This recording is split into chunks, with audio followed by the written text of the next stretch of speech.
2-3 विषयासाठी आपण आज ही पत्रकार परिषद बोलावलेली आहे। आपल्या इथं एक मुद्द्याने सांगतो मी, आपल्या इथं कृषी भवन म्हणून एक बऱ्याच वर्षापासून जवळपास 25-30 वर्षापासून ते पडलेलं होतं। तिथं सर्व बंगाली घाण अशा परिस्थितीत भवन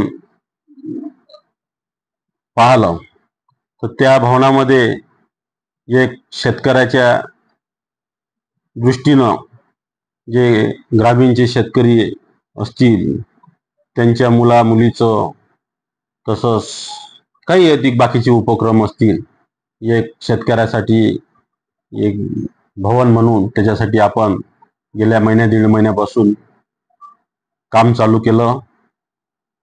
ते भवन दुरुस्त करत असताना कमीत कमी खर्चात जे बाजार समितीमध्ये जुने दरवाजे पडले असतील, खिडक्या पडले असतील,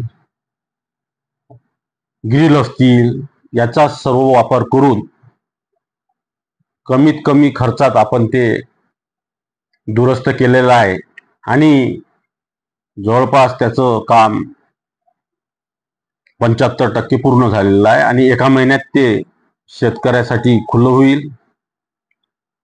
दुसरा विषय असा आहे की या बाजार समितीमध्ये बऱ्याच आजूबाजूचा भरपूर माल येतो आणि तो माल आल्यानंतर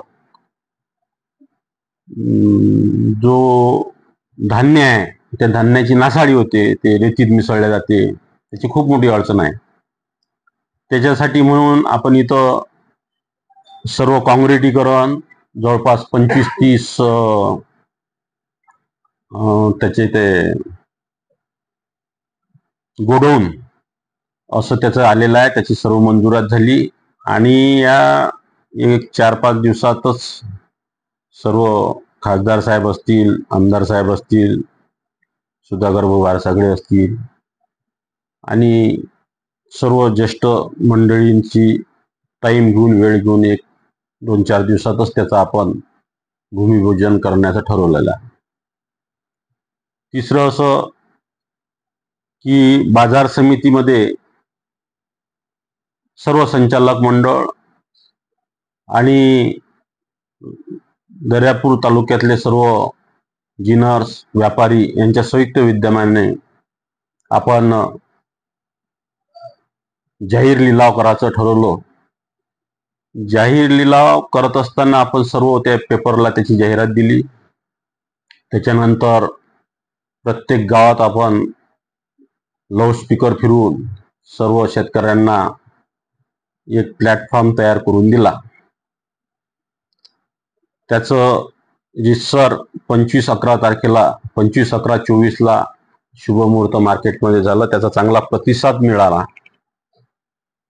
प्रतिसाद पहिल्या दिवशी 38 गाड्या आल्या होत्या आणि 38 गाड्या आल्यानंतर मार्केट कमिटीचं असा काही भेदभाव होऊ नये बा जिनिंगला की या जिनिंगला एवढ्याच गाड्या जातील, त्या जिनिंगला एवढ्याच गाड्या जातील, म्हणून आपण समसमान त्याचं 30 गाड्या आल्या तर पहिल्या दिवशी 3 जिनिंग चालू झाले होते, तर 10-10 वाटप गाड्याचं आपण समान वाटप केलं। नंतर व्यापारी मंडळीकडून एक अर्ज आला, म्हणणं आलं, तर आपण त्यांना लेखी स्वरूपात मागितलं की तुम्हाला जसं पाहिजे तसं आपण। त्यांचं म्हणणं पडलं की बा आमचे व्यवहार असतात, कोणाला ॲडव्हान्स दिलेला असते, त्याच्यानुसार तुम्ही शेतकरी जे म्हणेन त्याला द्या। त्यांनी तसं पत्र दिलं, त्यानुसार आपण मग त्याचं सर्व वर्गीकरण केलं।